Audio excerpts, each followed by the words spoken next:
A tiny hand broke the surface of the churning mud. Fingers splayed in desperate plea. 5-year-old Emily Harper's blonde hair was matted with clay, her blue eyes wide with terror as the quicksand pulled her deeper. Beside her, only the German shepherd's muzzle remained visible, nostrils flaring frantically for air. "Hold on, child." Frank Donovan's weathered voice carried across the mud flat. The old veteran limped forward, makeshift rescue pole clutched in arthritic hands, sweat beading on his sun-spotted forehead. Emily's lips moved silently. Not a sound had passed them in months, but her grip on Scout's collar never loosened, even as the mud claimed another inch of them both. The quicksand bubbled ominously around them, revealing something metallic beneath. Frank's eyes narrowed at the glint. "Sweet Jesus," he whispered, recognizing what lay beneath their sinking bodies. "That's been buried for 40 years. Leave a like and share your thoughts in the comments along with the city you're watching. From now, let's continue with the story. Willow Creek.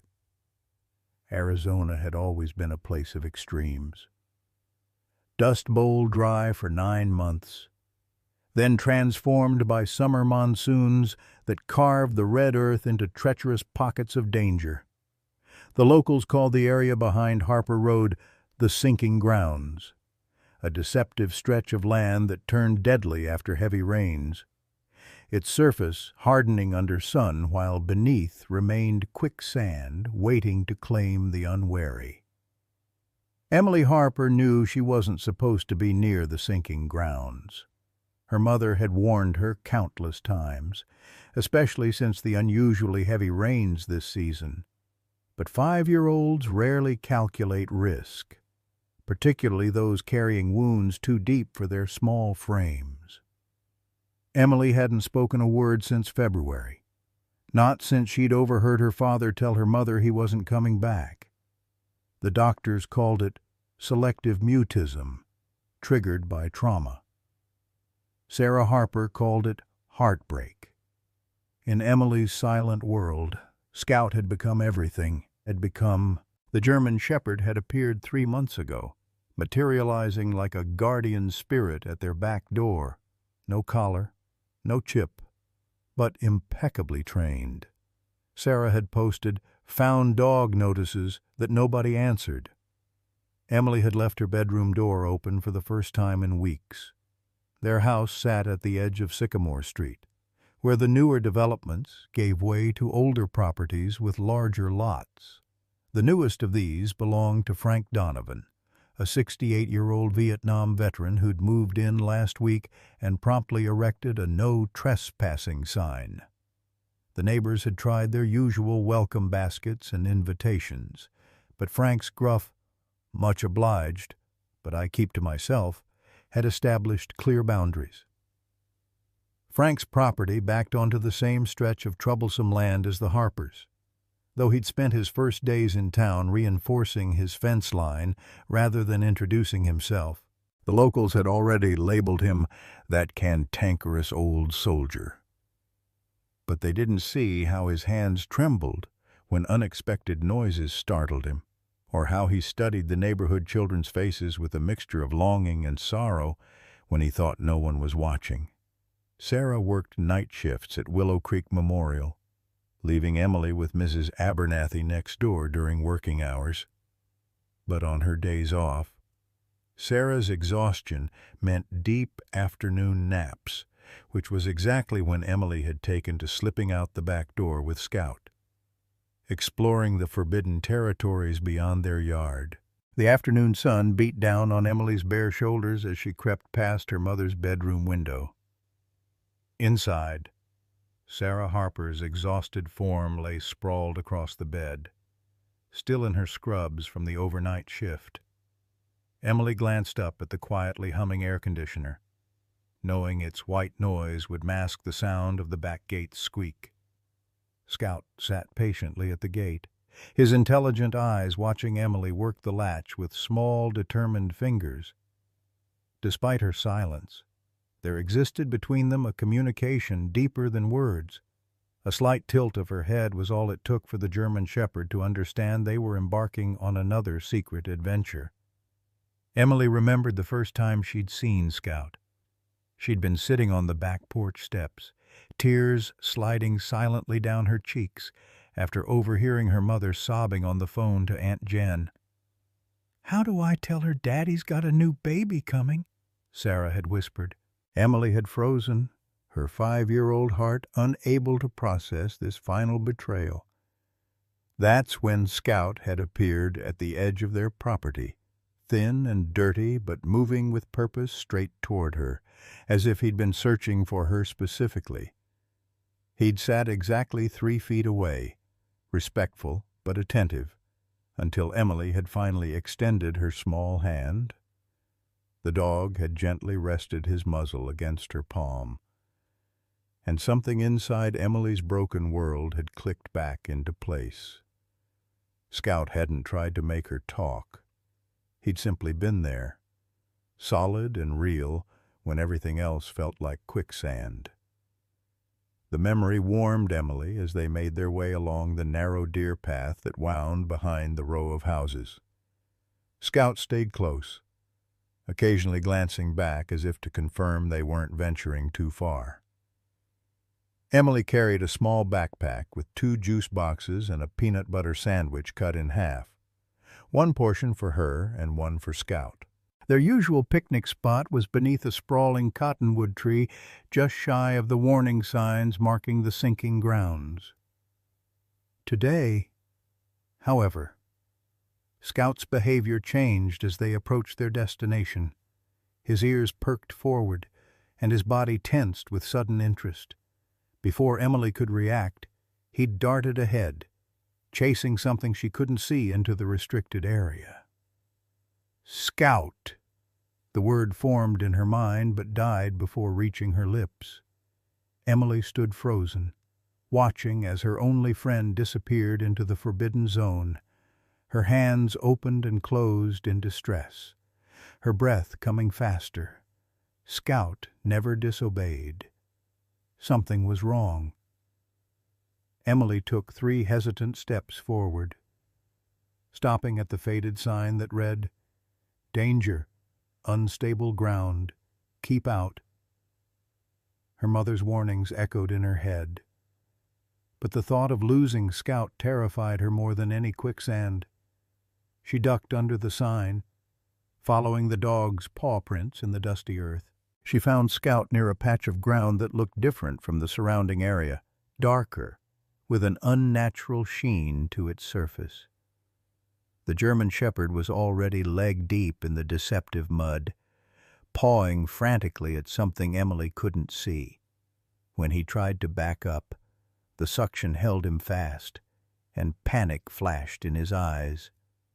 Emily's silent world suddenly seemed even quieter as she realized Scout was trapped. She grabbed a fallen branch, extending it toward him while staying on firmer ground. Scout strained toward it, but remained just out of reach. The more he struggled, the faster he sank. The quicksand now reached Scout's belly. His whimpers turned desperate. Eyes locked on Emily with an intelligence that recognized the danger. What struck Emily's heart wasn't just fear in those eyes, but trust, absolute faith that somehow this small human would save him. Emily knew she shouldn't step onto the treacherous ground. Even at 5, she understood the basic physics of quicksand from the nature shows she watched with her mother. But as Scout's breathing grew labored, rational thought gave way to desperate love. She sat down, removed her sneakers, and cautiously tested the edge of the quicksand with one foot. The mud felt cool and slick, grabbing instantly at her toes. Emily took a deep breath and stepped fully into the trap, feeling the earth swallow her small legs to mid-calf in seconds. She moved with deliberate slowness, remembering the documentaries that said quick movements only made you sink faster. "It's okay, Scout," she thought, wishing her voice would work. "I'm coming." Each step was a battle, the mud reluctantly releasing one foot only when the other pushed deeper. By the time she reached Scout, the quicksand had claimed her up to her knees and the dog up to his chest. Emily wrapped her arms around Scout's neck, trying to distribute their weight, but instead of stabilizing, they both sank further.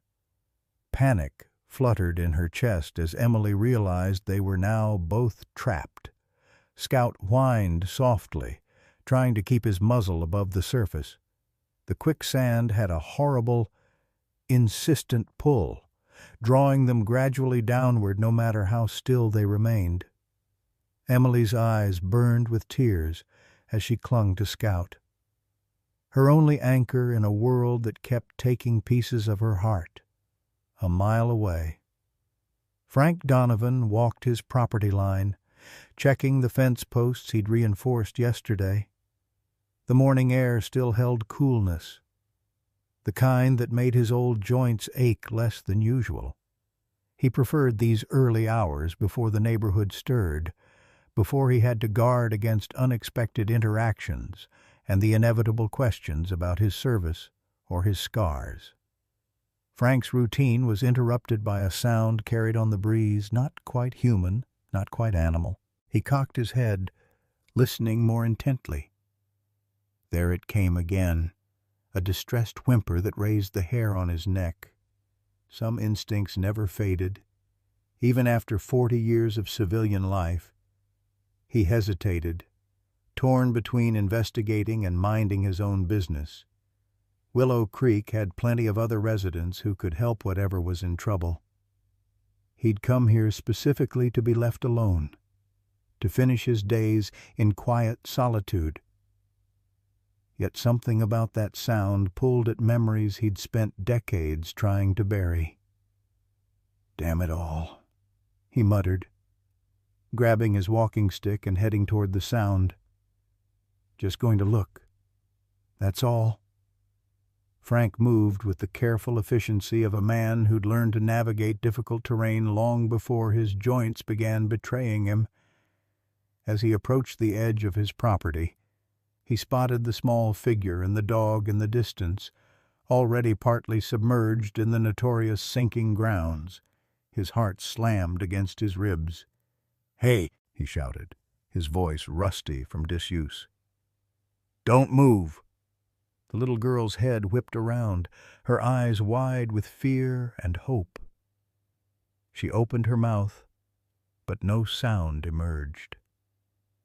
The German shepherd's ears pricked forward at Frank's voice, an oddly familiar response that triggered something in his memory.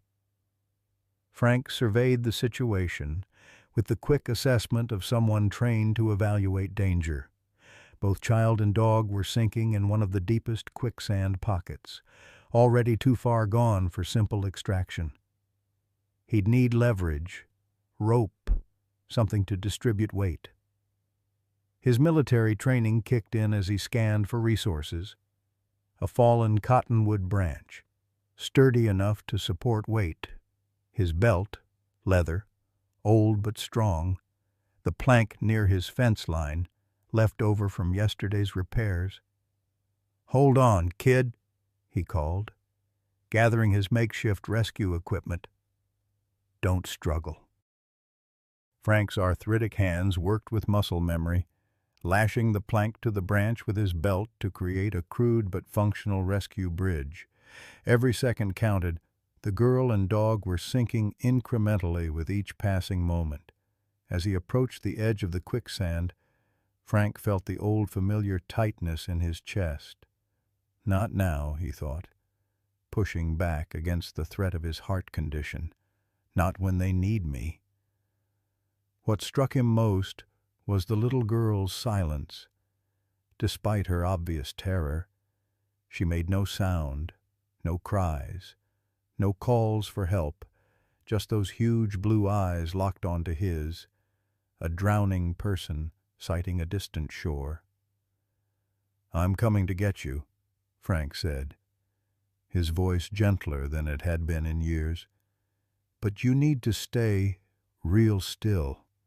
Understand?" The child nodded, her arms still wrapped protectively around the German shepherd. Frank noticed how, even in their dire situation, she seemed more concerned about the dog than herself. The observation triggered something deep in his memory.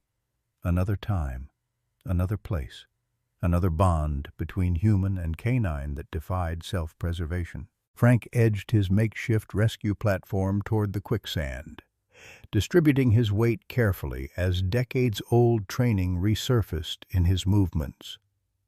The German shepherd watched him with an intensity that struck Frank as oddly familiar, not the panicked stare of a trapped animal, but the focused gaze of a working dog assessing a situation. "Easy now," Frank called, his voice dropping into the commanding tone he hadn't used since Vietnam. "Stay steady." To his astonishment, the dog's posture changed immediately. Despite being chest-deep in quicksand, Scout's ears perked forward, and his struggling ceased. The response was so immediate, so disciplined, that Frank felt a chill run down his spine. "Well, I'll be damned," he muttered. "That's military training if I ever saw it." Frank extended the plank closer, careful not to disturb the deadly surface more than necessary. The little girl's face was streaked with mud and tears, but her grip on the dog remained unwavering. As Frank drew near enough to make eye contact, he saw a determination in those young eyes that reminded him of other soldiers, men who wouldn't leave their comrades behind, no matter the cost. "I'm going to need you to take my hand," Frank said, reaching out. "But you'll have to let go of the dog first." The girl's eyes widened in alarm. She shook her head vehemently, clutching Scout tighter, even as they both sank another inch. "Listen, sweetheart," Frank tried again, softening his tone. "I'll get him too, I promise. But I need to get you safe first." The girl remained immovable, her jaw set in stubborn refusal. The quicksand had now reached her chest, and Scout's efforts to keep his muzzle above the surface were becoming increasingly desperate. Frank's mind raced. The situation was deteriorating rapidly, and conventional wisdom said save the human first. But something about the girl's devotion to the animal struck a chord in his weathered heart. They would both die if he couldn't find a way to save them together. A fragment of memory surfaced techniques from his days as a canine handler in the jungles of Southeast Asia. Frank hadn't worked with dogs since losing his partner, Sergeant, in '71, but some knowledge never fades completely. "Attention!" Frank barked suddenly, using the German command, "Achtung!" The effect was immediate and startling, despite his predicament. Scout's head snapped up, eyes locking onto Frank with newfound recognition. The dog's whimpering ceased, replaced by alert attention. "Halt!" Frank continued, using the stay command. "Wharton." Scout became eerily still, conserving energy and maintaining his position as best he could in the clutching mud. The girl looked between Frank and Scout in astonishment, clearly surprised by her dog's response. "That's it," Frank encouraged, moving the plank closer. "Your dog's got training, young lady, military training, and that means he knows how to follow orders that'll save his life." A flash of understanding crossed the girl's face. For the first time, She seemed to comprehend that Frank might actually know how to save them both. Frank worked quickly, unfastening his belt from the rescue apparatus and fashioning it into a makeshift harness. "I'm going to slip this around both of you," he explained, demonstrating the motion. "When I say pull, you hug that dog tight and don't let go. Understand?" The girl nodded, her eyes never leaving his face. Frank inched forward on the plank, stretching to loop the leather belt around the girl's small shoulders and under Scout's front legs. The quicksand made obscene sucking sounds as he disturbed its surface, a reminder of the danger literally pulling at his rescue subjects. As Frank secured the makeshift harness, his fingers brushed against Scout's neck. Years of handling military dogs made him instinctively check for identification tags beneath the mud-matted fur. What his fingers found made his heart stutter, a small raised patch of skin with a pattern he recognized immediately. "Son of a gun," he whispered, recognizing the tattoo system used for military working dogs. His mind raced with implications as he finished securing the harness. This wasn't just any trained dog. This was a service animal with official credentials. In the distance, a siren wailed the flash flood warning system Willow Creek had installed after 3 teenagers drowned 5 years ago. The sound added urgency to an already desperate situation. "We've got to move now," Frank said, bracing himself to pull. "Floodwaters will be heading this way." As he gathered his strength for the first tug, the little girl's mouth opened. For a moment, nothing happened then. In a voice rusty from disuse, she whispered 5 words that stopped Frank cold. "He's my only friend." The simple declaration, clearly difficult for the child to voice, struck Frank with unexpected force. This wasn't just a girl who loved her pet. This was someone who'd found in this animal the only steady presence in a chaotic world. Frank knew that feeling intimately, had lived it in the jungles of Vietnam, with Sargent at his side, when all other certainties disappeared. "Then we'll save him too," Frank promised, his voice rough with emotion. "That's what friends do." He began the arduous process of extraction, pulling steadily while instructing Scout with military commands.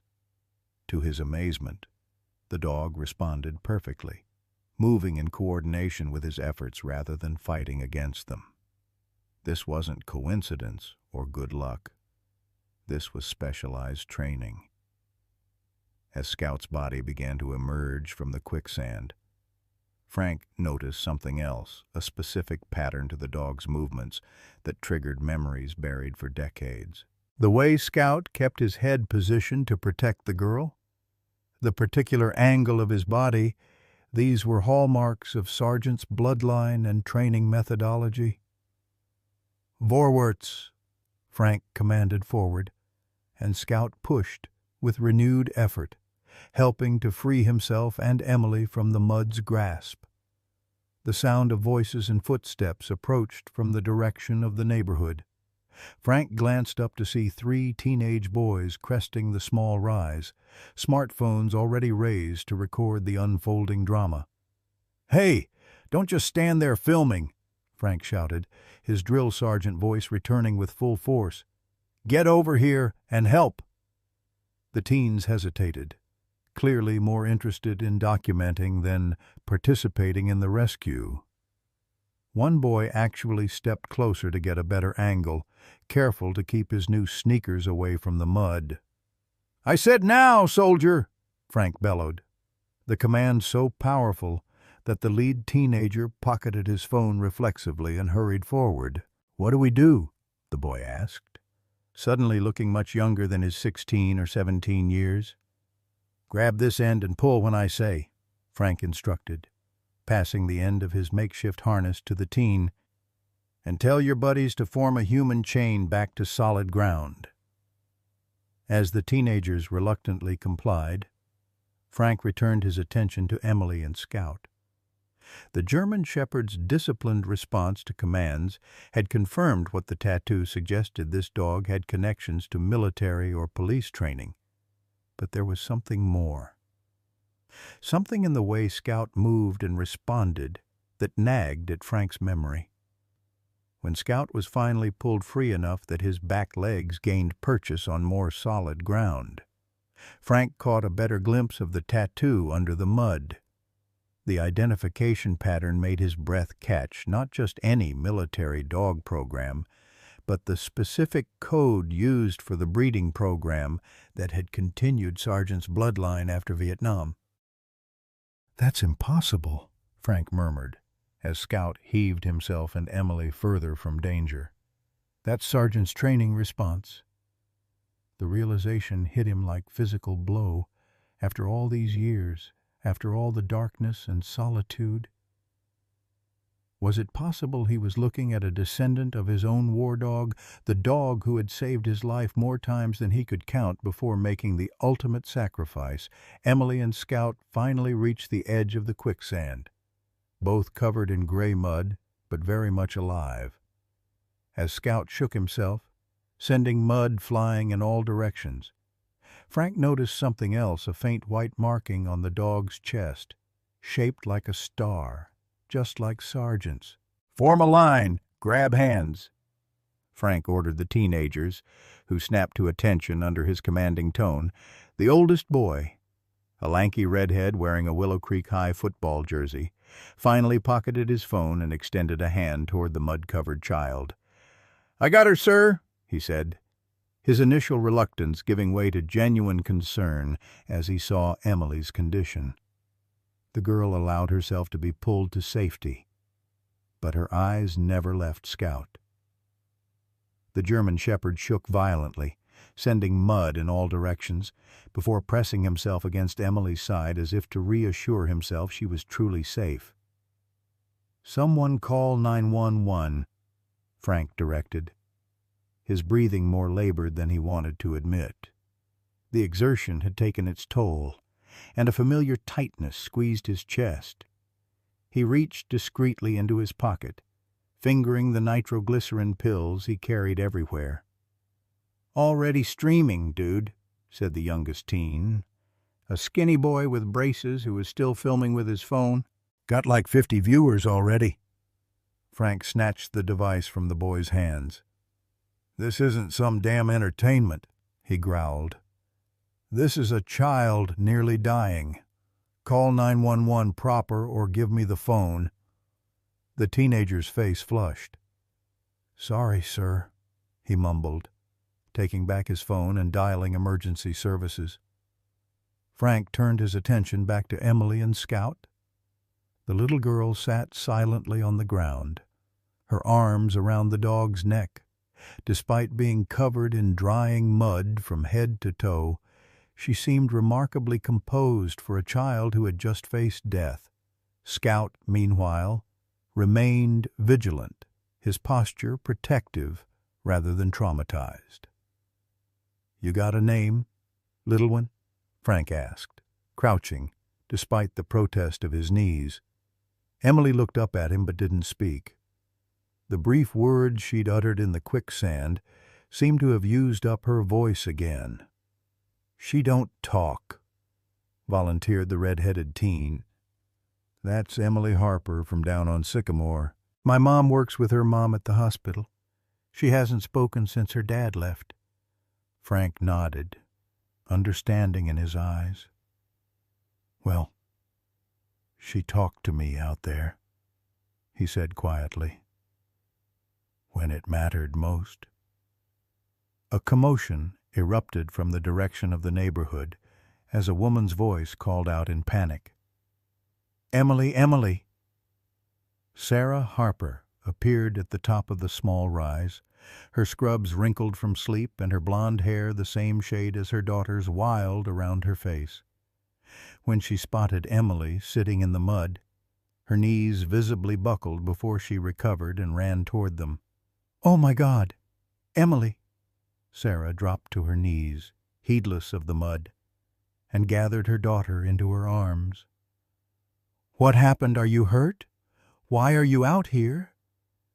The questions tumbled out between sobs of relief. Scout whined softly, nudging himself between mother and daughter as if to remind them of his presence. Sarah's expression hardened when she saw the dog. "That animal," she began, anger edging into her voice. "I told you he's too big for you to handle alone. Emily, look what happened. You could have died." Emily's face crumpled, and she clutched Scout's fur more tightly. Frank cleared his throat, drawing Sarah's attention for the first time. "Ma'am," he said, tipping his head respectfully. "Your daughter didn't get into trouble following the dog. She went in to save him. Bravest thing I've seen in years." Sarah looked up, taking in Frank's mud-splattered clothes and weathered face. Recognition dawned slowly. "You're the new neighbor, Mr. Donovan." "Frank," he corrected. "And before you go blaming the dog, you should know he's not just any stray. That animal has military training, specialized training." Sarah's brow furrowed. "What are you talking about?" Before Frank could explain, the wail of sirens announced the arrival of emergency services. A sheriff's department SUV crested the hill, followed closely by an ambulance. Sheriff Dale Matthews, a barrel-chested man with a salt-and-pepper mustache, emerged from the vehicle with his hand resting instinctively on his service weapon. "What in tarnation is going on here?" he demanded, surveying the mud-covered group. One of the teenagers eagerly stepped forward. The little girl and her dog were stuck in the quicksand. "Sheriff, the old dude saved them." Sheriff Matthews' eyes narrowed as he took in the scene, lingering on Frank longer than necessary. "Donovan," he said with a nod that was neither friendly nor hostile. "Didn't expect to see you involved in local affairs so soon." There was something in the sheriff's tone that suggested prior knowledge of Frank. But before Frank could respond, the paramedics pushed forward to examine Emily. "I'm fine," Sarah insisted, her nurse's training evident in her quick assessment. "Check my daughter first." As the paramedics began examining Emily, Scout grew increasingly agitated. He circled the group, whining softly and returning repeatedly to Frank's side as if seeking instruction. Frank observed the dog's behavior with growing certainty about his origins. "Sheriff," Frank said quietly, moving away from the group. "That dog has a military identification tattoo. Inside right ear, K9 program markers." Sheriff Matthews raised an eyebrow. "And you'd know this how—" "Vietnam," Frank replied simply. "K9 handler, 47th Scout Dog Platoon. That animal's got the same training patterns as my partner did." The sheriff's demeanor shifted subtly. He studied Scout with new interest. "Any chance he's connected to that military working dog that went missing from Fort Huachuca last year? The brass was all over us looking for some valuable breeding animal." Frank's pulse quickened. "Could be. The bloodline markers I saw match my old partner's descendants. The Army continued Sergeant's lineage after he died saving my unit. His offspring were too valuable to lose." As they spoke, Scout became even more restless. The dog returned to the edge of the quicksand, barking insistently at something beneath the surface. The motion of the rescue had disturbed the mud, and a metallic glint was now more prominent than before. "What's he found?" Sheriff Matthews asked, moving cautiously toward the edge. Frank squinted against the sun's reflection. "Looks like metal. Part of a vehicle, maybe." The sheriff's expression changed instantly. "Everyone back," he ordered, his hand moving to his radio. "Donovan, get that dog away from there." Frank whistled sharply, using the recall command that had worked earlier. "Higher, Scout." "Higher." Scout responded immediately, returning to Frank's side but maintaining his alert posture, eyes fixed on the quicksand. Sheriff Matthews spoke rapidly into his radio, requesting additional units and equipment. Sarah Harper looked up from where she sat with Emily, confusion and concern written across her face. "What's happening?" Sheriff Matthews approached carefully. "Ma'am, we may have found something significant. I need to ask you all to move back to the perimeter while we investigate." "Found what?" Sarah asked, pulling Emily closer. The sheriff hesitated. "Could be the Colson vehicle," he said finally. "Been missing for 22 years. A murmur ran through the small crowd that had gathered. Even the teenagers looked shocked rather than excited by this development. "Richard Colson," Sarah whispered, the color draining from her face. "The town benefactor." Frank watched the reactions carefully, noting how the atmosphere had shifted from rescue to something far more tense. The name meant nothing to him as a newcomer, but clearly held significance for everyone else present.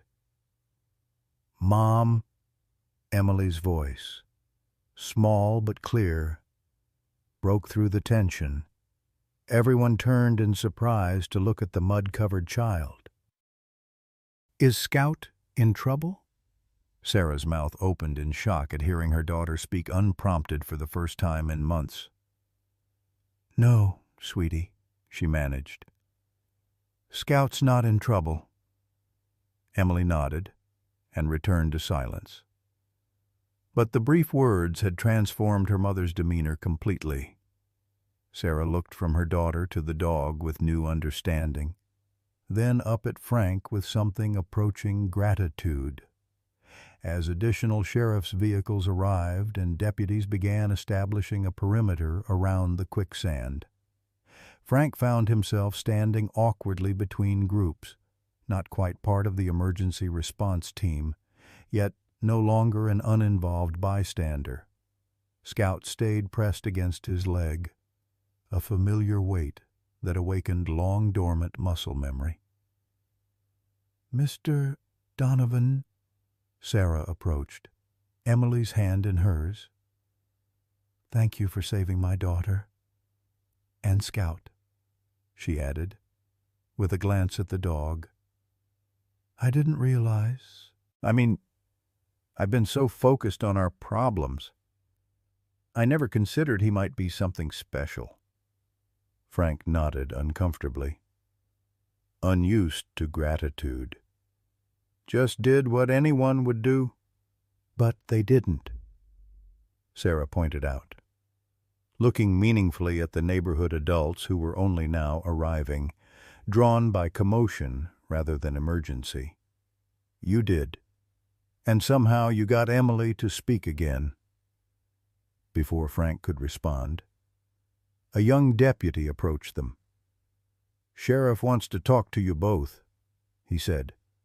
"Something about the dog identifying the vehicle." Frank and Sarah exchanged glances before following the deputy to where Sheriff Matthews stood consulting with an older man who had arrived in an unmarked county vehicle.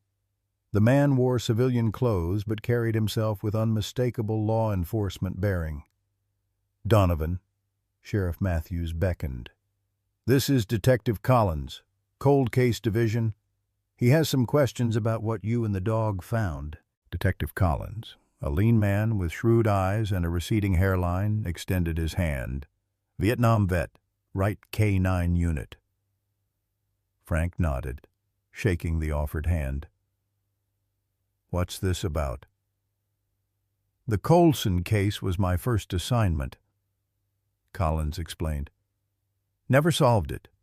Richard Colson disappeared after a town council meeting in 2001. His Lincoln Navigator was never recovered. If that's his vehicle under there, he gestured toward the quicksand where equipment was now being set up. It changes everything about the case. Frank felt Scout tense beside him. The dog's focus remained unnaturally fixed on the quicksand, his training evident in every line of his body. "Your dog seems mighty interested," Detective Collins observed. "Almost like he knows what's down there." "He's not my dog," Frank began, but stopped when Scout pressed more firmly against his leg. The familiar pressure, the unwavering attention, it was too similar to his old partner to be coincidence. "The reaction could be to human remains," he said instead. "Military dogs are trained to alert on them." Collins and Matthews exchanged significant looks. "We never found a body," Collins said quietly. "Always assumed he'd run off with town funds. There was money missing from accounts he managed." As they spoke, a recovery team had begun working to secure the area around the partially exposed vehicle. Metal poles were driven into more solid ground, creating anchoring points for the winch system they were assembling. "Mom, Scout is scared," Emily said suddenly, her voice stronger than before. All four adults turned to look at the little girl, surprised by both her speech and her insight. Frank studied Scout more carefully and realized Emily was right. Beneath the professional alertness was a tension he recognized. Not fear for himself, but concern for his humans. "She's right," Frank confirmed. "He's sensing something he doesn't like." Sheriff Matthews frowned. "Like what?" "The body." Frank shook his head slowly. "No. Something else." He looked around at the growing crowd of onlookers, many filming with their phones despite deputies' requests to stop. "He's trained to recognize threats, and something's got him worried," as if confirming Frank's assessment. Scout let out a low growl, not directed at the quicksand, but toward the perimeter where spectators had gathered. Frank followed the dog's gaze, scanning the faces in the crowd. Most showed the expected emotions: curiosity, excitement, concern. But one man standing slightly apart displayed something different, a tightly controlled tension that Frank recognized from his military days. "Sheriff," Frank said quietly. 3 o'clock position. Man in the blue baseball cap. Know him." Matthews glanced casually in the indicated direction. "That's Greg Bentley, city council member. Why?" "Your dog doesn't like him," Collins observed, watching Scout's continued focus on the man. Sarah shifted uncomfortably. Greg was Richard Colson's assistant before he disappeared. He took over management of the Colson Foundation afterward. This new information settled over the group like a physical weight. Collins' expression hardened. "Interesting that he showed up so quickly for what should be just a routine rescue." "Nothing routine about finding a missing vehicle after 22 years, Matthews pointed out. Frank remained silent, watching the interaction between Scout and the distant figure of Greg Bentley. The dog's body language conveyed a clear message to anyone trained to read it: recognition and alert, not just general unease. "I think," Frank said slowly, "you might want to keep Mr. Bentley around for questioning when they recover that vehicle." Sheriff Matthews studied Frank's face. "You getting some kind of special insight from the dog, Donovan?" "Military working dogs don't forget their training," Frank replied, "and they don't alert without reason." Their conversation was interrupted by a shout from the recovery team. "We've got visual confirmation. It's a Navigator, early 2000s model." The crowd's murmur grew louder. Greg Bentley's figure suddenly straightened, then began moving casually but purposefully toward the parking area where vehicles were haphazardly left by arriving spectators. "Looks like your dog was right about something," Collins muttered, already moving to intercept Bentley. "Matthews, you might want to send someone to secure his residence before he gets any ideas about cleaning house." As law enforcement sprung into action, Frank found himself oddly removed from the unfolding drama. His focus remained on Emily and Scout, the unlikely pair who had inadvertently triggered what appeared to be the resolution of a decades-old mystery. Sarah seemed equally overwhelmed. "I can't believe this," she whispered, pulling Emily closer. "All this time, the answer was just sitting under mud in our backyard." "Sometimes the truth stays buried until the right moment," Frank said. "Or until the right person comes along to uncover it." Emily looked up at him with those solemn blue eyes that seemed far older than her 5 years. "Like Scout," she said simply. "He knew." Frank nodded, dropping to one knee despite the protest of his joints. "Your Scout is a very special dog, Emily. The kind they don't make very often." "Is he yours?" Emily asked directly, surprising Frank with her perception. "No," Frank answered honestly. "But I think maybe I knew his family a long time ago." Emily considered this with the gravity only children can bring to important matters. "He needs a family," she declared. "He found me, but he knew you too."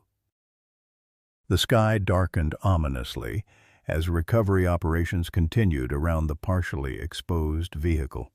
The flash flood warning that had sounded earlier wasn't just a precaution.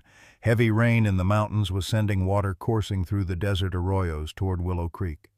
Sheriff Matthews consulted frequently with his radio dispatcher, monitoring the flood's progress. "We've got about 40 minutes before this whole area is underwater," he announced to the recovery team. "Pick up the pace. People."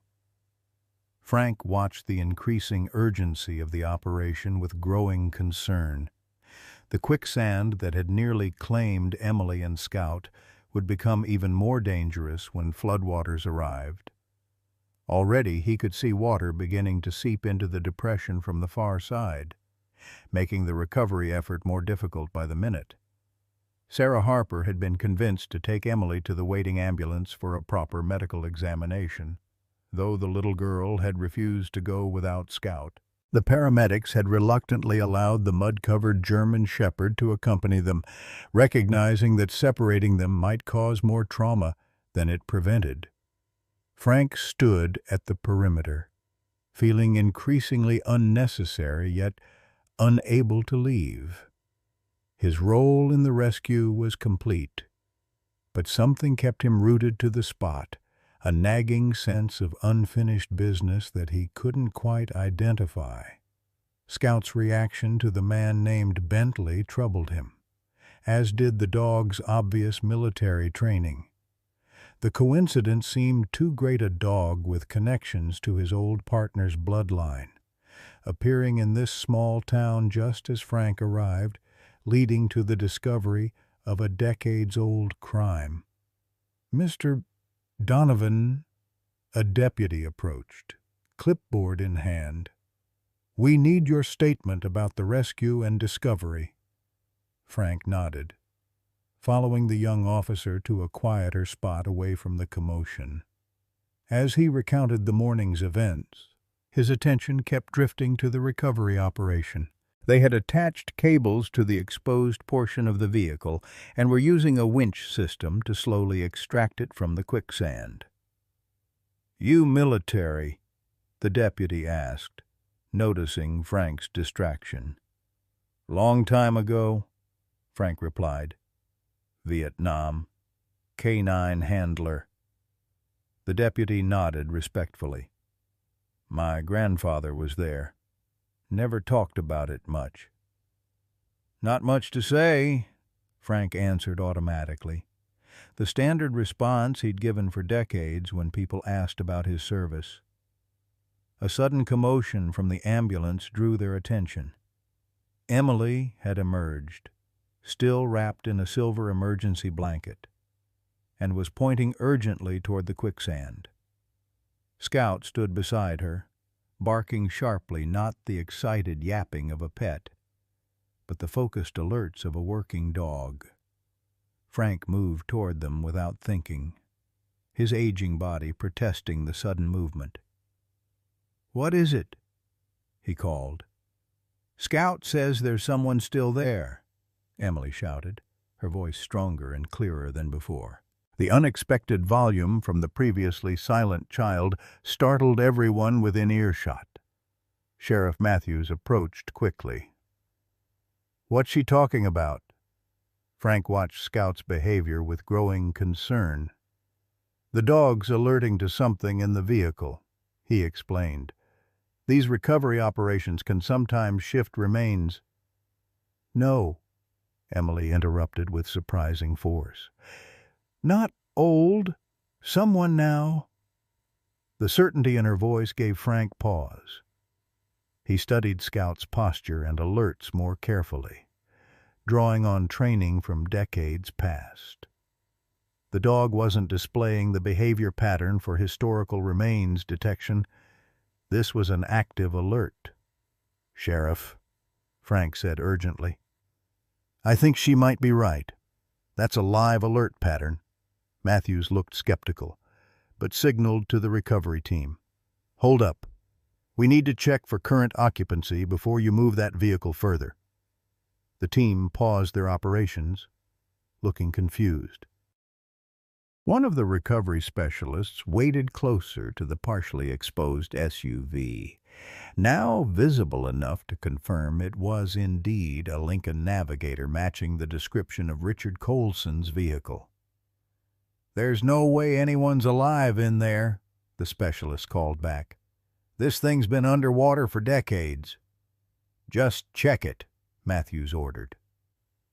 As the specialist moved closer to the vehicle, Scout's barking intensified. Frank felt a familiar pressure building in his chest, the warning signs of his heart condition flaring under stress. He fumbled in his pocket for his medication, swallowing a pill dry as he watched the scene unfold. The recovery specialist reached the driver's side window, now partially cleared of mud, and peered inside. His body language changed instantly. "Jesus Christ," he shouted. "There's someone in here recent." The revelation sent the entire operation into overdrive. Sheriff Matthews barked orders into his radio, requesting additional medical support and forensic teams. Frank moved closer despite deputies' attempts to maintain the perimeter, drawn by Scout's continued alerting. "Let him through," Matthews called, recognizing Frank's expertise might be valuable. "The dog, too." Frank and Scout approached the edge of the quicksand, careful to stay on the more solid sections reinforced by the recovery team.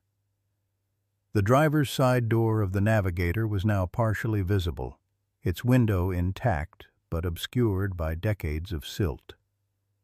"The water's rising faster than expected," one of the recovery team warned. "Flash flood's picking up speed. We've got maybe 20 minutes. Not 40. Matthews swore under his breath. "We need to get that vehicle secured and whoever's inside out. Now." Frank studied the operation with a military tactician's eye. "Your winch setup won't work fast enough," he observed. "The angle's wrong, and the ground's getting more unstable by the minute." "You got a better idea, old-timer?" asked one of the younger deputies. Frank pointed to a large cottonwood about 30 feet from the edge. "Secure your main line there. Create a direct pull rather than the compound angle you're using. You'll get better leverage and faster extraction. The recovery team leader considered Frank's suggestion, then nodded reluctantly. He's right. Reposition the primary anchor to that tree. As they scrambled to adjust their setup, Frank felt Emily appear beside him, having somehow slipped away from her mother's supervision. "Scout wants to help," she said quietly. Frank looked down at the determined child, still wrapped in her emergency blanket, mud caked in her blonde hair. "It's dangerous, Emily. The water's rising." Emily's blue eyes met his without wavering. "He can help. He's trained." Before Frank could respond, a shout came from the recovery team. One of their secondary anchors had pulled free as the ground grew more saturated, causing a cable to snap back dangerously. A recovery worker fell, crying out in pain as he clutched his arm. "That's it," Matthews declared. "Area's too unstable. Everyone back until we can get heavy equipment." "But there's someone in there," Emily protested, her voice rising with distress. Frank felt Scout tense beside him, the dog's eyes fixed on the partially exposed vehicle. A decision crystallized in his mind, one born of decades-old training and a lifetime of regrets. "Sheriff," Frank called. "The dog can take a rescue line across. It's what they're trained for." Matthews stared at Frank in disbelief. "You want to send the child's pet into that death trap?" "He's not a pet," Frank replied firmly. "He's a working dog with military training, and he's our best chance to save whoever's in that vehicle before the flood hits." The sheriff hesitated, clearly torn between protocol and necessity. The rising water had now reached the vehicle's tires, and the quicksand was becoming increasingly fluid. Standard rescue procedures would take too long. "I can't authorize risking a civilian animal," Matthews began. "He's not civilian," Frank interrupted. "And I'm not asking permission." He turned to the recovery team. "I need a lightweight line and a carabiner." To his surprise, the team leader immediately produced what he needed. "My brother was K-9 unit in Afghanistan," the man explained. "I've seen what these dogs can do." Frank knelt beside Scout, looking directly into the dog's intelligent eyes. "This is going to work," he told Emily, who stood anxiously at his side. "But I need you to give him permission. He's loyal to you now." Emily nodded solemnly. "Scout," she said, her small hand resting on the dog's head. "Help them." Frank quickly fashioned a secure harness using his belt and the rope, working with the efficiency of someone who had performed similar tasks under far worse conditions. As his fingers worked, he spoke to Scout in a mixture of English and German commands, establishing the parameters of the mission. "Straight line to the vehicle," Frank instructed, securing the lightweight rescue line to Scout's harness. "Touch nothing else. Danger zone. Understand." Scout's focus was absolute, his body quivering with readiness rather than fear. Frank felt a surge of pride mingled with déjà vu, the same sensation he'd experienced countless times with Sargent in Vietnam. "If this doesn't work," Sarah began, having finally caught up with her daughter. "It'll work," Frank assured her with more confidence than he felt. "These dogs don't fail." With a final check of the harness, Frank gave the command, "Scout, vorwards forward." A Scout launched himself across the treacherous surface with incredible precision, his path direct and purposeful. He distributed his weight instinctively, moving quickly enough to avoid sinking, but carefully enough to maintain stability. Every person present held their breath as the German shepherd navigated the deadly quicksand, the rescue line playing out behind him. "Good boy," Frank murmured, though Scout was too far away to hear. "Good boy." Scout reached the vehicle and immediately circled to the passenger side, where the window was partially broken. His behavior confirmed Frank's suspicion the dog was following air scent protocols, tracking the path of greatest oxygen exchange. "He's found an entry point," Frank called to the recovery team. "Secure the line." The team rushed to anchor Scout's line, creating a direct tether to the vehicle. Scout barked once the alert signal, then thrust his muzzle through the broken window, clearly trying to create a larger opening. "He's trying to increase airflow," Frank explained to the bewildered onlookers. "Whoever's in there needs oxygen." The water level continued to rise at an alarming rate. What had been dry ground 30 minutes earlier was now ankle-deep in swiftly moving water. The approaching flash flood was turning the rescue operation into a race against time. "We need to pull the vehicle now," the recovery team leader insisted. "Water's coming too fast." Frank watched Scout working frantically at the window, understanding the dog's urgency. "Give him 1 more minute," he pleaded. "He's making progress." As if hearing Frank's words, Scout redoubled his efforts, with a final powerful thrust. He broke through the remaining glass, creating an opening large enough to access the interior. His next action left everyone stunned instead of backing away. Scout wiggled through the opening and disappeared inside the vehicle. "What the hell is he doing?" Matthews demanded. "Making contact," Frank answered, a cold certainty settling in his stomach. "Military dogs are trained to reach victims when handlers can't." Emily suddenly clutched Frank's hand, her small fingers digging into his weathered skin. "He's scared," she whispered. "Really scared." Frank felt it too, an inexplicable connection to Scout's experience. The rising water, the trapped victim, the race against time, it all mirrored his final mission with Sargent in the flooded tunnels of Vietnam. History was repeating itself, and Frank was powerless to intervene directly. A mournful howl emerged from the vehicle, carrying across the water with chilling clarity. Scout had found something or someone inside. "Pull now!" Frank shouted, instinct overriding caution. The vehicle's flooding inside. The recovery team activated their winch, and the navigator began to move agonizingly slowly at first, then with gathering momentum as it broke free of the quicksand's grip. Water churned around it, brown and violent, carrying debris from upstream.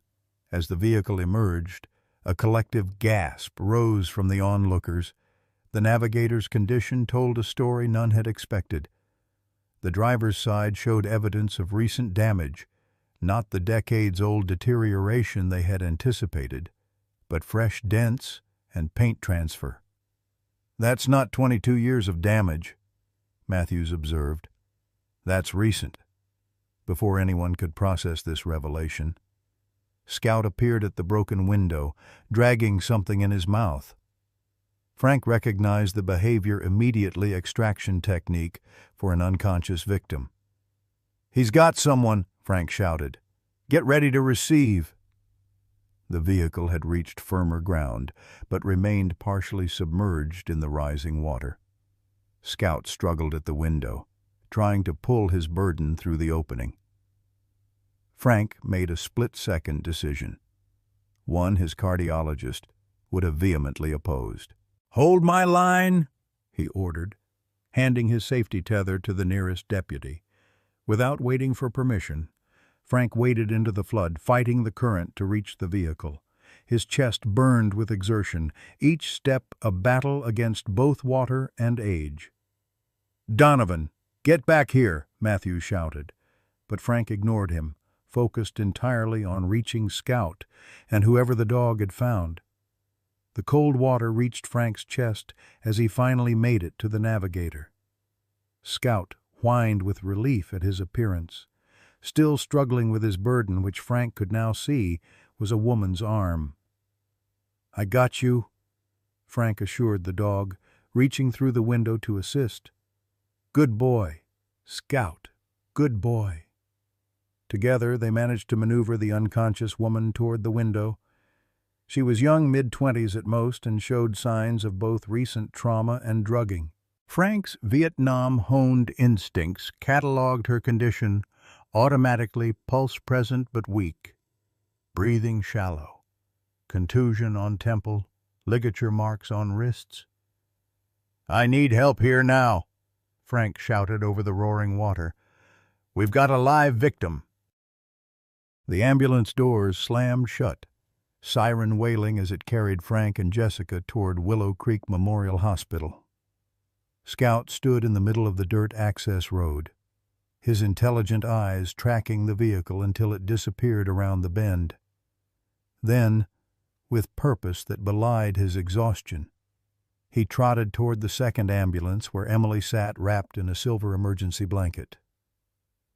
"He needs to come with us," Emily insisted, her voice stronger than it had been in months as she reached for the German Shepherd. The paramedic exchanged glances with Sarah, who nodded permission despite her obvious concern about the mud-covered animal. "Just this once," the paramedic conceded, "but he'll need to be checked by animal control at the hospital." Scout leapt gracefully into the ambulance, positioning himself beside Emily with military precision, his eyes never leaving her face. The doors closed, and the second ambulance departed, leaving Sheriff Matthews and his deputies to secure the rapidly deteriorating scene.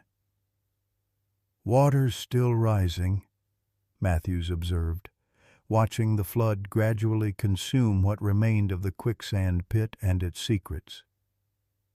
"Get the forensics team in here fast. Whatever evidence is in that vehicle, we need it before nature washes it all away."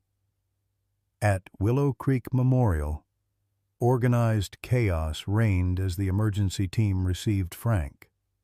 His skin had taken on an alarming gray pallor during transport, and the cardiac monitor showed dangerous arrhythmias. "BP dropping, pulse irregular," called a nurse as they transferred him to a trauma bay. "Cardiac enzymes are elevated." Dr. Mendez, the hospital's only cardiologist, arrived moments later, taking one look at Frank's ECG before issuing rapid orders. "He's having a massive MI. Get him to cath lab now. Page the surgical team for backup." In the adjacent trauma bay, Jessica Colson received care for hypothermia, minor head trauma, and abrasions around her wrists where she had been bound. Unlike Frank, her condition stabilized quickly, her young body responding well to treatment. "She's lucky," muttered an ER doctor to a nurse. "Another 30 minutes in that water, we'd be looking at a very different outcome." In the waiting area, Sarah sat beside Emily, who refused to release her grip on Scout's fur despite the mud transferring to her clean blanket. The German Shepherd remained absolutely still, seeming to understand the gravity of the situation, when a hospital administrator approached with concerns about the animal's presence. Sarah rose to intercept him. "That dog saved my daughter's life today," she said quietly but firmly, "and helped rescue a kidnapping victim. He stays until animal control arrives." The administrator, recognizing Sarah as a valued staff member, reluctantly nodded and retreated. Sarah returned to Emily, kneeling to meet her daughter's eyes. "Emily, sweetie, can you tell me what happened today?" Emily stared back. her momentary verbal breakthrough seemingly exhausted. She opened her mouth, then closed it, the familiar wall of silence reasserting itself. Her small fingers buried themselves deeper in Scout's fur, and the dog responded by pressing closer to her side. Sarah fought back tears of frustration. For a brief, shining moment, her daughter had spoken, clear, purposeful words directed at Frank during the crisis. Now that moment had passed, and Emily had retreated once more into her silent world. "It's okay," Sarah whispered, stroking Emily's hair. "You don't have to talk. You were so brave today." Hours passed in the surgical waiting area. Sheriff Matthews arrived, his uniform still damp and muddy, to check on all involved and provide an update. "The vehicle is definitely Richard Colson's Navigator," he confirmed to Sarah. "Disappeared the same night he did, 22 years ago. We found human remains in the trunk," Sarah gasped. "Richard Colson, the town benefactor." Matthews nodded grimly. "And that's not all. We've taken Greg Bentley into custody. When we searched his property, we found a makeshift garage with tools and evidence he'd recently worked on the Navigator. Looks like he pulled it from the quicksand privately some time ago, then dumped it back with Jessica inside after attacking her." "That's horrific," Sarah managed, glancing to ensure Emily wasn't listening closely. The little girl remained curled against Scout, her eyes vacant with exhaustion. "Jessica is Richard Colson's daughter," Matthews continued. "She's been investigating her father's disappearance for years. Apparently, she found something that led her to Bentley, confronted him, and—" He trailed off, nodding toward the treatment area where Jessica was recovering.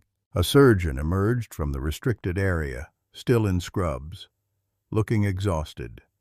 "Family of Frank Donovan," he called. Sarah stood, surprising herself with how quickly she moved to identify herself. "We're with him," she said, gesturing to Emily and Scout. The surgeon's expression was grave. "Mr. Donovan suffered a massive heart attack during the rescue. We've placed stents to open the blocked arteries, but his heart sustained significant damage. The next 48 hours will be critical." "But he'll live," Sarah pressed. "If he makes it through the night, his chances improve." The surgeon replied carefully, "His age and previous heart condition complicate matters.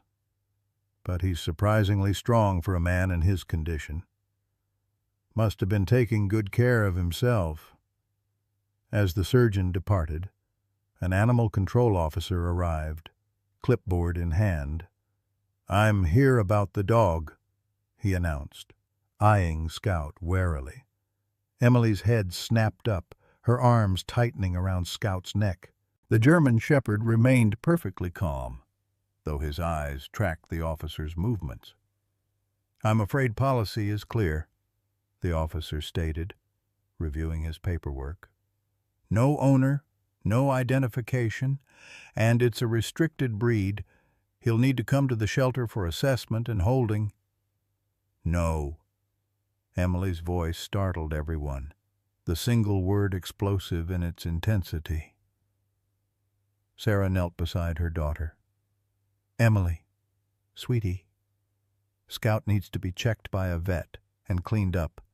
He might have a microchip that tells us who he belongs to." "He belongs to Mr. Frank," Emily insisted, her words halting but clear. "He saved us. Both of us." The animal control officer shifted uncomfortably. "Ma'am, I understand the situation is unusual, but regulations require—" Surely there's some accommodation we can make? Sarah interrupted. This dog just participated in rescuing a kidnapping victim and may have military training. He's shown no aggression whatsoever, despite Sarah's advocacy. Regulations prevailed. Scout was eventually led away by the animal control officer, though it took considerable coaxing and Emily's tearful whispered permission before he would leave her side. As the German shepherd disappeared down the hallway, Emily's face crumpled, and she curled into herself, refusing comfort from her mother or hospital staff. That night, Sarah divided her attention between her traumatized daughter, who refused to eat or acknowledge anyone, and checking on Frank's condition in the ICU. The hospital made an exception to allow her access due to her staff status, though Emily was not permitted in the critical care area. Frank lay unnaturally still among the machines keeping him alive, his weathered face slack, showing none of the determination that had driven him into floodwaters to save a stranger. The cardiac monitor beeped steadily, each tone a small victory against death. "You have to pull through," Sarah whispered, surprising herself with the emotion behind her words. "Emily needs you. That dog needs you. Hell, I think this whole town might need you."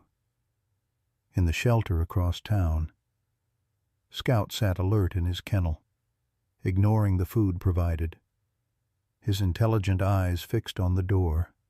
Despite the staff's kindness, he remained aloof, his military training evident in his perfect posture and watchful gaze. When the night attendant made his rounds, he found the German shepherd in exactly the same position hours later, as if standing guard against an unseen threat. Morning brought news that further complicated the already tangled situation. The town council called an emergency meeting to address the discovery of Richard Colson's remains and the arrest of Greg Bentley. Plans for a memorial service began to circulate, focusing more on the town's loss of a benefactor than on the victim himself. At the hospital, Frank's condition remained critical but stable. The nurses reported that during the night, his vital signs had briefly deteriorated before inexplicably strengthening again, as if some internal resolve had reasserted itself. Emily remained withdrawn, her brief verbal breakthrough seemingly forgotten as she retreated deeper into silence. When Sarah attempted to explain that Scout was safe at the shelter, the little girl simply turned away, closing her eyes against a world that had once again taken something precious from her. Frank awakened to the steady beep of monitors and the antiseptic smell that defined hospitals worldwide. His eyelids felt weighted, but he forced them open, squinting against the fluorescent lighting. A dull ache radiated from his chest, familiar but more intense than his usual angina. "Welcome back to the land of the living, soldier." Frank turned his head slightly to find Sheriff Matthews sitting in a vinyl chair beside the bed, hat in his hands. The lawman looked exhausted, with dark circles under his eyes and a 5 o'clock shadow that suggested he hadn't left the hospital in some time. "How long?" Frank's voice emerged as a rasp. "3 days," Matthews replied, reaching for a plastic cup of water and helping Frank take a sip. "You had us worried. Massive heart attack right there in the flood water. The docs say it's a miracle you made it."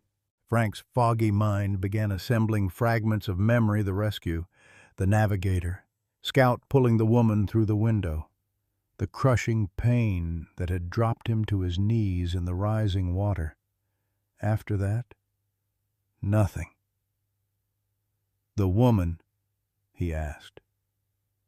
Matthews leaned forward. "Alive, thanks to you and that remarkable dog.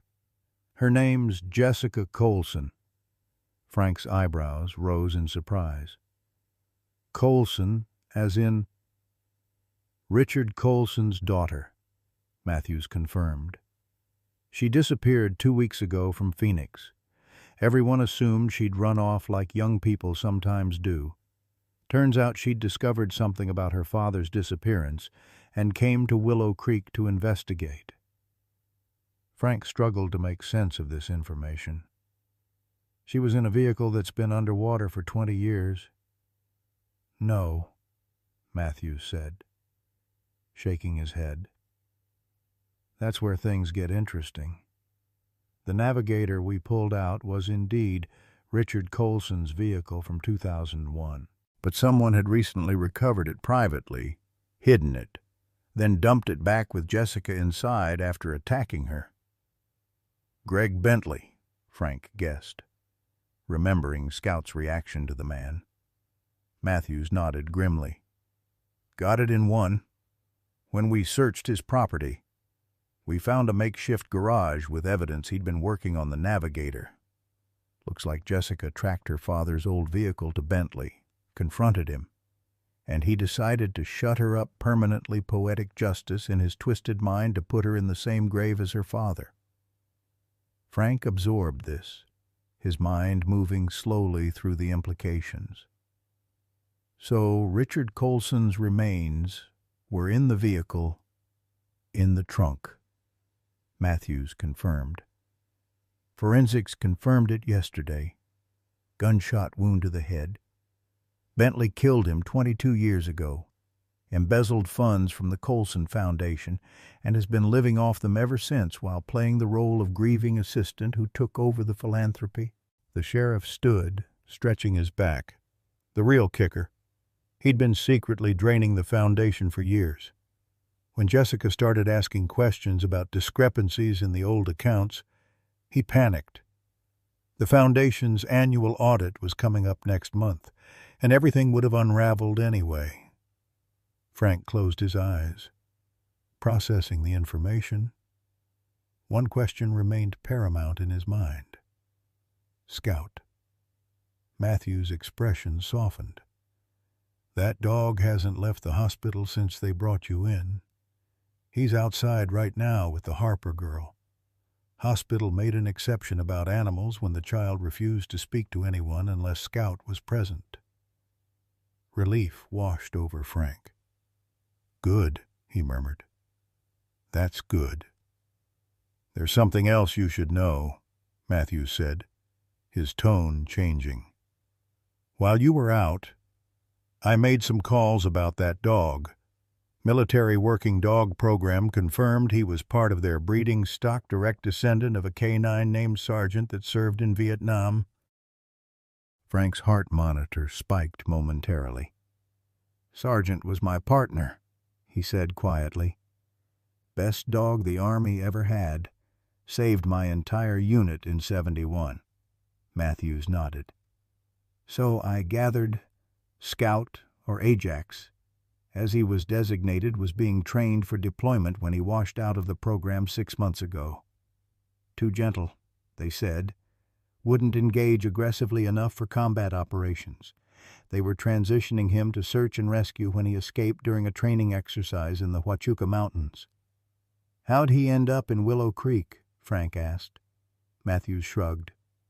Dogs can travel hundreds of miles to find what they're looking for. The military handlers had a theory, though. They said working dogs sometimes seek out handlers with similar energy to their trainers. When I told them about you... The sheriff trailed off, leaving the implication hanging. Frank turned away, unwilling to let Matthews see the emotion this revelation triggered. After a moment, he cleared his throat. And the Harper girl, Emily. That's another minor miracle, Matthews said. She's talking again, not a lot, and mostly about Scout. But the doctors say the trauma of almost losing the dog, then watching him save that woman, somehow broke through whatever was blocking her speech. A soft knock at the door interrupted their conversation. Sarah Harper stood in the doorway, Emily half hidden behind her legs. Scout sat at perfect attention beside the child, his intelligent eyes fixed on Frank. "The nurse said you were awake," Sarah said. "Emily wanted to see you." Frank attempted to sit up straighter, wincing at the pain.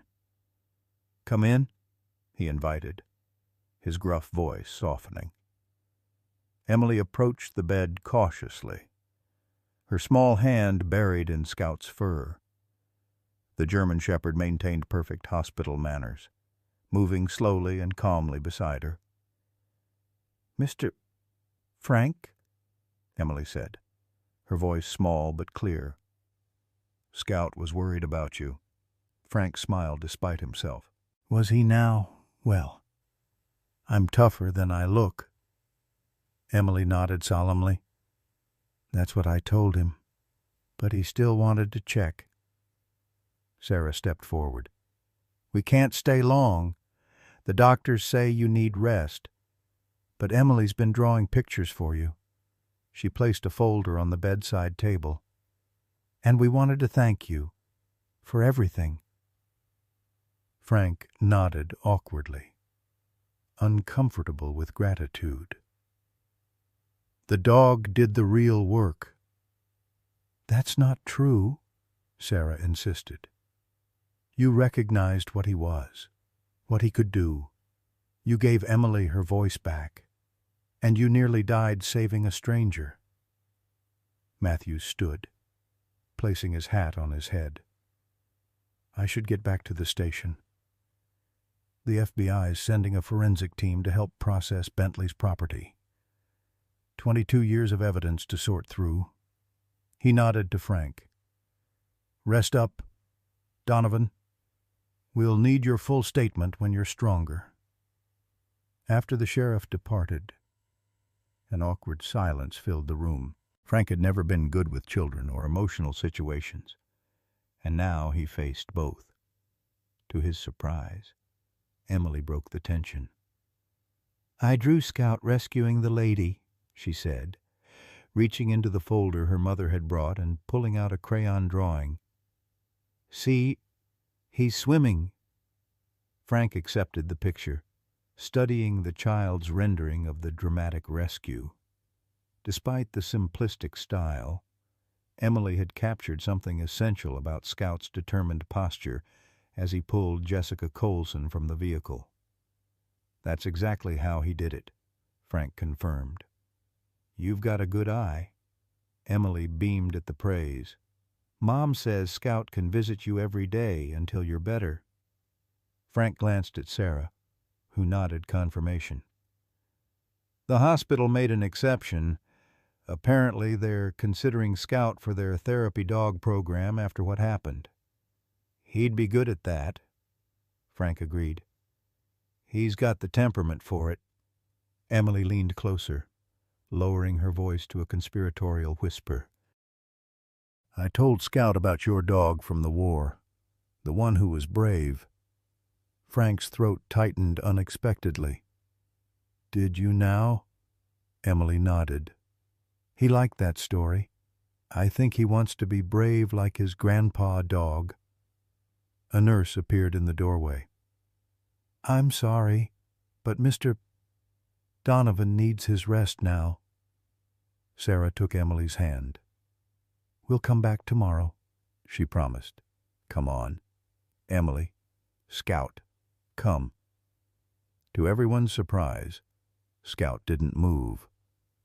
The German shepherd remained seated beside Frank's bed, his posture indicating a decision had been made. "Scout," Sarah called again. "Come on, boy." Frank recognized the dog's stance. It was the same immovable determination he'd seen in Sargent whenever the dog had detected a threat his handler hadn't yet recognized. "It's okay," Frank said softly. "I think he wants to stay a while." The nurse looked dubious. "Hospital policy is flexible in special cases," interrupted a new voice. "Dr. Mendez." The cardiologist who had saved Frank's life entered the room. "The Therapy Dog Committee has approved Scout for a provisional therapy assignment." She winked at Emily. "And his first patient just happens to be Mr. Donovan." Emily's face lit up. "Can he really stay?" Dr. Mendez nodded. "We've made arrangements. But you'll have to come walk him 3 times a day and bring his food. Deal." "Deal," Emily agreed instantly. As Sarah and Emily prepared to leave, Frank felt a weight lift from his chest that had nothing to do with his medical condition. For 20 years, he'd carried survivors' guilt over Sargent's sacrifice. The dog had died saving him and their unit, a debt Frank had never felt he could repay. Now, in a twist of fate too perfect to be coincidence, Sargent's descendant had appeared in Frank's life just when he was needed most. Not for combat, but for healing both physical and emotional. After the Harpers left, Frank studied the German shepherd who had taken up vigilant position beside his bed. "So you found me after all these years?" he murmured. "Took you long enough?" Scout's ears twitched forward, his intelligent eyes never leaving Frank's face. "You know," Frank continued quietly, "I never got to thank Sargent properly. He was gone before I could tell him what he meant to me." Scout inched closer, resting his muzzle gently on the edge of the hospital bed. Frank placed his weathered hand on the dog's head. "Different dog, same soul," he whispered. "That's what the old handlers used to say.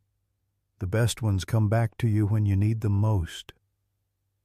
As Frank drifted back toward sleep, comforted by Scout's presence, the hospital room door opened again. Jessica Colson, still pale but recovering, wheeled herself in quietly. "Mr. Donovan," she said softly. "I hope I'm not disturbing you." Frank's eyes opened. "Not at all," he replied, struggling to sit up straighter. Jessica wheeled closer, her expression solemn. "They told me what you did. You and this amazing dog." She reached out hesitantly, and Scout gently sniffed her hand before allowing her to pet him. "The doctors say I wouldn't have survived another 30 minutes in that water." "Scout did the hard part," Frank deflected. Jessica shook her head. "Sheriff Matthews told me about your heart condition. You knew going into that water could kill you." Frank remained silent, uncomfortable with praise. "I've been searching for answers about my father for years." Jessica continued. "Everyone told me to let it go, that he'd abandoned us for a new life somewhere. I never believed it." Her voice caught. "Now, I finally know the truth. I'm sorry about your father." Frank offered awkwardly. "I'm still processing it," Jessica admitted. "But at least now we can lay him to rest properly, and Bentley will face justice." She hesitated, then added, "The sheriff showed me the old case files. My father was trying to expose financial irregularities in the town council when he disappeared. He was killed for doing the right thing." Frank nodded, understanding the complex emotions that came with such revelations. "Knowing the truth matters," he said simply. "Even when it hurts." Jessica studied him thoughtfully. "You're good at finding truth. Mr. Donovan, the sheriff mentioned you were a detective before you retired." "Long time ago," Frank acknowledged. "The Colson Foundation needs someone with integrity to help rebuild it." Jessica said, Someone who understands investigation and can help us recover what Bentley stole over the years. She gave him a meaningful look. Once you're recovered, of course. Frank blinked in surprise at the implicit job offer before he could formulate a response. Scout's head lifted sharply, his attention focused on the door. Emily appeared, clutching a drawing she'd forgotten to leave. "Sorry," she said shyly, noticing Jessica. "I just wanted to give Mr. Frank one more picture." 1 month later, Frank stood at the edge of what had once been the sinking grounds. The summer heat had baked the mud into a cracked, hard surface, erasing all evidence of the drama that had unfolded there. The town had erected a temporary fence around the area, with plans to transform it into a proper park, the Richard Colson Memorial Park, funded by the foundation that bore his name. "Penny for your thoughts." Sarah Harper approached, carrying 2 paper cups of coffee from the Main Street diner. She handed one to Frank, who accepted it with a nod of thanks. "Just thinking about how different things look in the daylight," Frank replied, taking a careful sip. "When everything's dried out and put back together." Sarah understood his meaning went beyond the landscape. In the month since the rescue, Willow Creek had experienced a transformation nearly as dramatic as the physical terrain. The discovery of Richard Colson's remains and the arrest of Greg Bentley had forced the town to confront long-buried secrets and divisions. "Emily's teacher says she's talking more every day," Sarah said, changing the subject to something more hopeful. "Still quiet compared to other kids, but she's participating in class discussions now. Dr. Levine says her progress is remarkable." Frank smiled slightly. "She's a tough kid. Resilient. Like someone else I know," Sarah replied, giving him a meaningful look. "The doctors can't believe how quickly you've recovered. They're calling it miraculous." Frank shrugged, uncomfortable with the attention. His cardiologist had indeed been amazed by his recovery, attributing it to a combination of stubborn determination and the constant presence of his therapy dog. Scout had barely left Frank's side during his 2-week hospital stay, somehow understanding exactly when to alert nurses to changes in Frank's condition before the monitors could detect them. "Speaking of miracles," Frank said, nodding toward the approaching figures. "Here comes our girl." Emily skipped toward them, Scout trotting faithfully at her side. The German Shepherd wore a new vest, blue, with patches identifying him as a therapy dog in training. Behind them walked Jessica Colson, now fully recovered from her ordeal, carrying a stack of papers and looking every bit the foundation director she had become. "Mr. Frank," Emily called, waving excitedly. "We got the permits. Scout can officially visit the children's ward starting next week." Frank knelt carefully to receive Emily's enthusiastic hug, still mindful of his healing chest. "That's excellent news. Deputy, you two will do great work there." Emily beamed at the title. Frank had taken to calling her his deputy since accepting Jessica's offer to help reorganize the Colson Foundation and recover the misappropriated funds. Emily had appointed herself his assistant, taking the role very seriously. "I've been practicing the commands you taught me," she reported. "Scout sits and stays for almost 10 minutes now, even when I walk away." 10 minutes. Frank feigned astonishment. "That's better than most deputies I've known." Jessica joined their small group, smiling at the interaction. "The hospital administrator is impressed with Scout's credentials," she told Sarah. "Having military training and natural therapy instincts is apparently quite rare. Not to mention his newfound celebrity status," Sarah added dryly. The hero dog of Willow Creek has quite the following now." It was true. The video one of the teenagers had posted of Scouts' rescue efforts had gone viral, bringing national attention to their small town. Animal Planet had already contacted them about featuring Scout in a documentary about exceptional working dogs. The military liaison called again. Jessica informed Frank, handing him one of the papers she carried. "They've officially released all claims to Scout. He's yours legally now, though they'd appreciate access for their breeding program eventually." Frank nodded, accepting the document without reading it. The Army's K-9 program had been surprisingly accommodating once they understood the circumstances. As one gruff sergeant had put it during a video call, "That dog found exactly where he was supposed to be. Who are we to argue with that kind of precision?" "Sheriff Matthews asked me to remind you about the town council meeting tonight," Jessica continued. "They're voting on the memorial design, and he thinks your input would be valuable." Frank suppressed a grimace.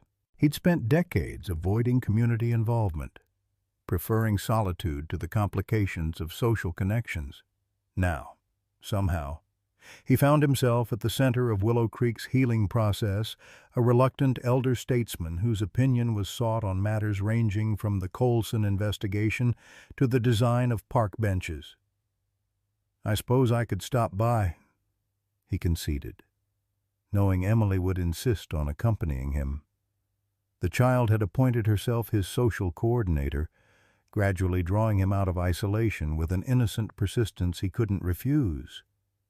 "Before I forget," Sarah said, reaching into her purse, "Mrs. Abernathy made you another casserole. She said, and I quote, 'That man's too skinny by half, and I aim to fix it before winter.'" Frank accepted the note with Mrs. Abernathy's reheating instructions, touched despite himself by the neighborhood's persistent kindness. After years of keeping people at arm's length, he was discovering that small-town community had its advantages, particularly when one had survived a near-death experience that the entire town had witnessed. "The memorial service is set for Saturday," Jessica said more soberly. "They've finished processing Dad's remains. It would mean a lot if you could all be there." "Of course," Sarah assured her, placing a comforting hand on Jessica's arm. The two women had formed an unexpected friendship, united by their experiences as single mothers navigating difficult circumstances. Emily, who had been quietly petting Scout, looked up at the mention of the memorial. "Will there be lots of people?" she asked, a hint of her old anxiety returning. Frank recognized the concern in her voice. Despite her progress, crowds still overwhelmed Emily sometimes, triggering her tendency to retreat into silence. "Tell you what, Deputy," Frank said, kneeling to her level again. "Scout and I will be right beside you the whole time. If it gets to be too much, we'll create a diversion so you can make a tactical retreat. Deal?" Emily's expression brightened. "What kind of diversion?" "The best kind," Frank assured her with a wink. "The kind no one expects." Sarah rolled her eyes, but her smile betrayed her amusement. "Please don't teach my daughter covert ops techniques." "Frank?" "Too late." "Mom," Emily giggled. "Mr. Frank already showed me 3 ways to disappear in a crowd." "Valuable life skills," Frank defended with mock seriousness. Their light moment was interrupted by the arrival of Sheriff Matthews' patrol SUV. The sheriff rolled down his window, nodding to the group. "Thought I'd find you all out here. Just got word from the FBI forensic team. They've confirmed Bentley's ties to at least 2 other disappearances over the years. Cold cases from neighboring counties with similar financial motives. The news sobered them all. Greg Bentley's crimes had proven more extensive than anyone initially suspected, extending beyond the murder of Richard Colson to a pattern of eliminating anyone who threatened to expose his financial schemes. "He'll never see daylight again," Matthews assured them, noting their expressions. "The prosecutor is talking multiple life sentences." He shifted focus, addressing Frank directly. "That tip you provided about checking the storage facility in his ex-wife's name was solid gold. Found documentation going back 20 years. The man kept records of everything." Frank nodded, unsurprised. "Control freaks usually do. It's both their strength and their downfall." "Well, your investigative instincts haven't dulled with retirement," Matthews commented. "The offer to join us part-time as a consultant still stands, you know." Frank gave a non-committal grunt. Between his work with the Colson Foundation and his informal role mentoring Emily with Scouts training, his previously empty days were already fuller than he'd ever anticipated. "Think about it," Matthews said, recognizing Frank's hesitation. "No pressure. Just having you around has already made a difference." He tipped his hat to the ladies. "See you all at the council meeting." As the sheriff drove away, Emily tugged on Frank's sleeve. "You should do it," she said earnestly. "Scout and I could help. We're good at finding things." "Are you now?" Frank raised an eyebrow, amused by her confidence. "We found you, didn't we?" Emily replied with the simple logic of childhood. The statement struck Frank with unexpected force. This child, who had endured her own traumas and losses, saw their meeting not as chance but as something meaningful, a finding, a recognition. "Yes," he agreed quietly. "I suppose you did." Jessica checked her watch. "I should get back to the office. The Foundation audit team is coming at 3. She knelt to Emily's level. "Still on for our ice cream date tomorrow? I want to hear all about Scout's training progress." Emily nodded enthusiastically. Her friendship with Jessica had been another unexpected development. The young woman had recognized in Emily a determination similar to her own, and had taken to mentoring the child in what she called confident speaking. As Jessica departed, Sarah touched Frank's arm lightly. "I've got to get back to my shift at the hospital. Will you be okay taking Emily and Scout back to your place until Mrs. Abernathy can pick her up at 4? "We'll be fine," Frank assured her.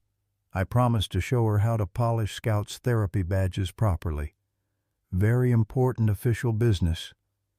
Sarah smiled, grateful for how naturally Frank had stepped into a grandfather-like role for Emily.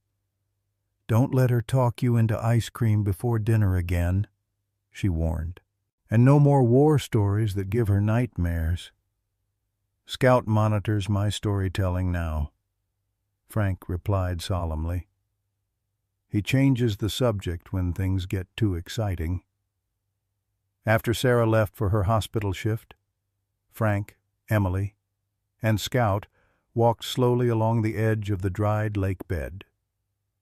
The early autumn sunshine cast long shadows across the cracked earth, highlighting the transformation of what had once been a death trap into something new and full of possibility.